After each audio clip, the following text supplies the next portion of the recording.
14 pessoas ilhadas. Entre elas, a dona Edmar e o marido doente. Quando avisaram que a barragem ia romper, por que a senhora não saiu daqui? Ô, meu bem, mas não chegaram a avisar a gente, não. Não avisaram? Não, ninguém veio aqui avisar. E quando avisaram por telefone, já não dava mais para sair. A água ia tomar conta da casa. E aí a gente teria que subir pro mato. E correr, né? E correr, porque senão morria, né? Em caso de rompimento, tudo seria engolido rapidamente e em silêncio. A gente não tem estabelecido ao longo da mancha um sistema de alerta e alarme com sinalizador sonoro, não temos. Isso deve ser providenciado para as próximas vezes, né? Caso ocorra.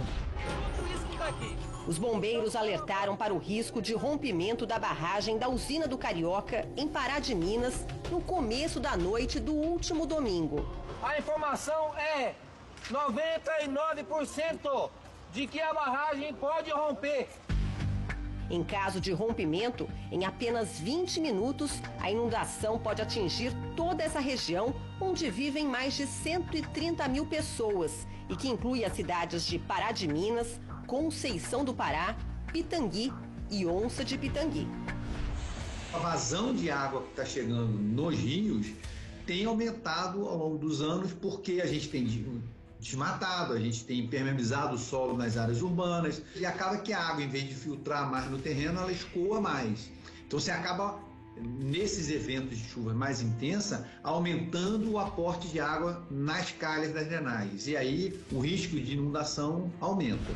Esta semana, o repórter Luiz Gustavo sobrevoou a barragem. Aqui do alto a gente vê que tem água passando por cima do vertedouro e também pelos lados da barragem. E é exatamente esta a preocupação das autoridades, que a estrutura não suporte o volume de água que está recebendo. Mais de 20 pacientes foram levados de helicóptero para continuar o tratamento de hemodiálise em outras cidades. A dona Ângela e a dona Neide passavam férias com a família em um sítio na rota da inundação da barragem. Nós passamos quase que a noite sem dormir, com as malas prontas lá, esperando para sair, para ir embora. Achando que ela ia estourar, que a gente ia sair correndo, né?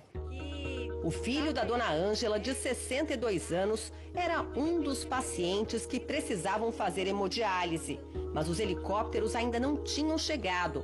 Acabou salvo por um vizinho. Ele ficou desesperado porque não tinha jeito dele sair. Mãe, como que eu vou fazer?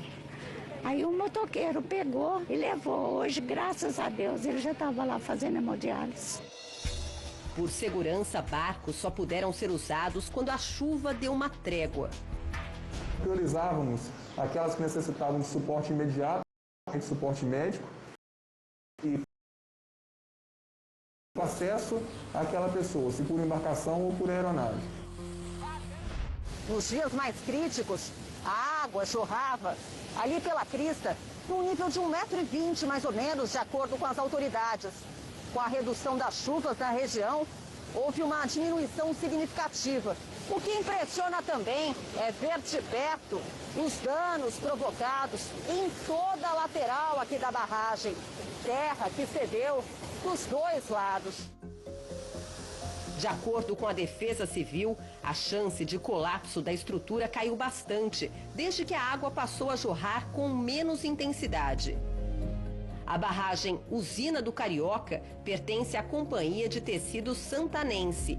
Ela gera energia elétrica para a fábrica funcionar. A assessoria não respondeu aos nossos contatos. Um comunicado no site da Santanense informa que a empresa faz monitoramento constante do nível da água e que a barragem mantém a sua estrutura preservada.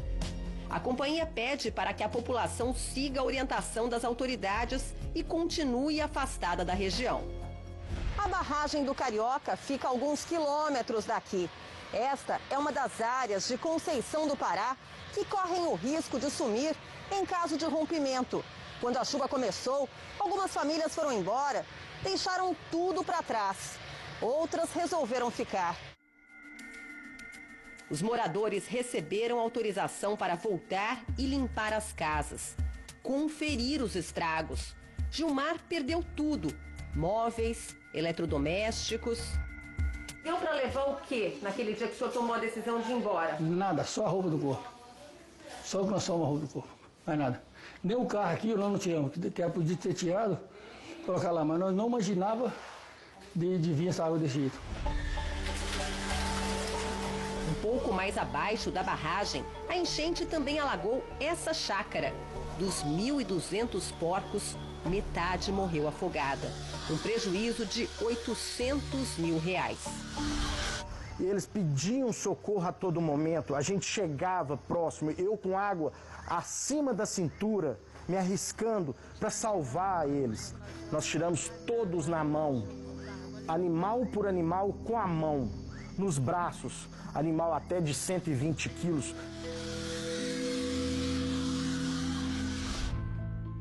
Os moradores agora dependem de doações, mantimentos, produtos de limpeza e colchões. Ninguém perdeu a vida. O importante, o resto, a gente constrói depois, né? Fazer o quê? Na sexta-feira, esta barragem particular na zona rural de Ouro Fino se rompeu. Segundo a Polícia Militar, ninguém ficou ferido.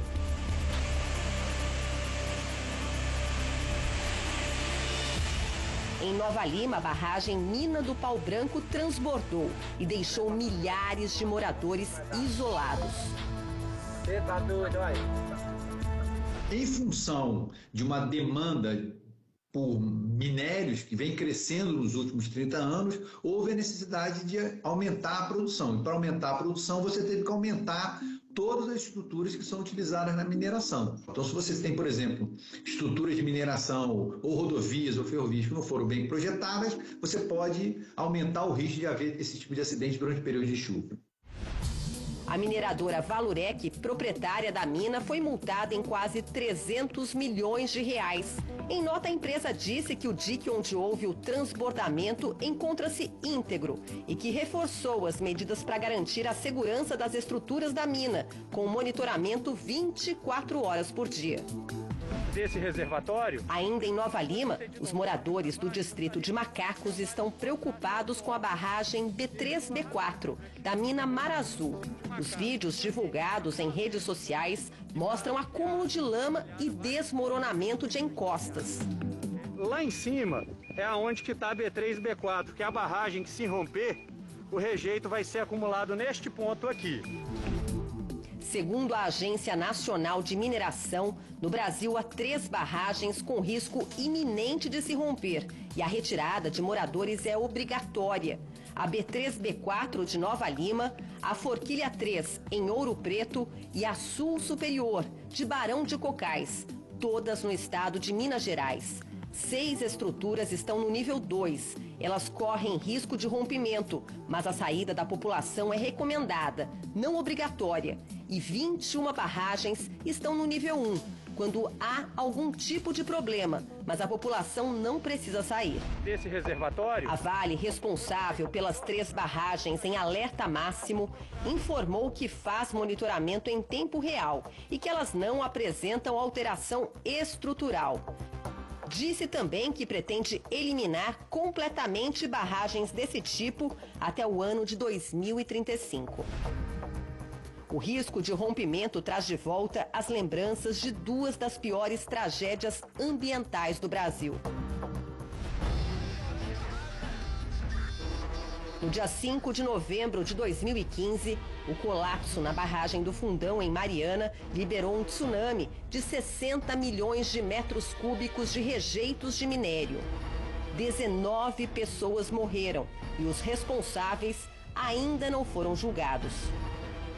A água trazida pela enchente fica ali, aquela base ali de rejeito nas ruas e nas casas, gerando também uma poeira, né, que pode ser inalada. Então isso nos preocupa muito, um adoecimento pela contaminação de metais pesados, né, de metais tóxicos, e que pode gerar diversas doenças a médio e a longo prazo.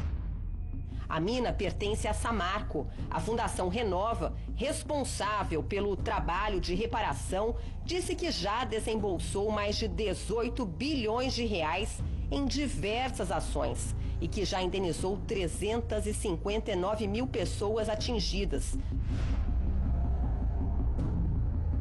Pouco mais de 3 anos depois da tragédia de Mariana, a barragem do Córrego do Feijão, em Brumadinho, veio abaixo. Foi em 25 de janeiro de 2019. Quase 12 milhões de metros cúbicos de rejeitos arrastaram tudo o que estava pela frente. 270 pessoas morreram, 6 ainda não foram localizadas. A Vale informou que já desembolsou cerca de 20 bilhões de reais na reparação dos danos sociais e ambientais. Que 12 mil pessoas firmaram acordos de indenizações cíveis e trabalhistas. As barragens de Brumadinho e Mariana tinham em comum um tipo de estrutura chamado de alteamento a montante. A construção é feita em degraus e cresce de fora para dentro. Minas Gerais tem 54 estruturas desse tipo. Apenas 5 foram desativadas desde a implantação da lei estadual criada em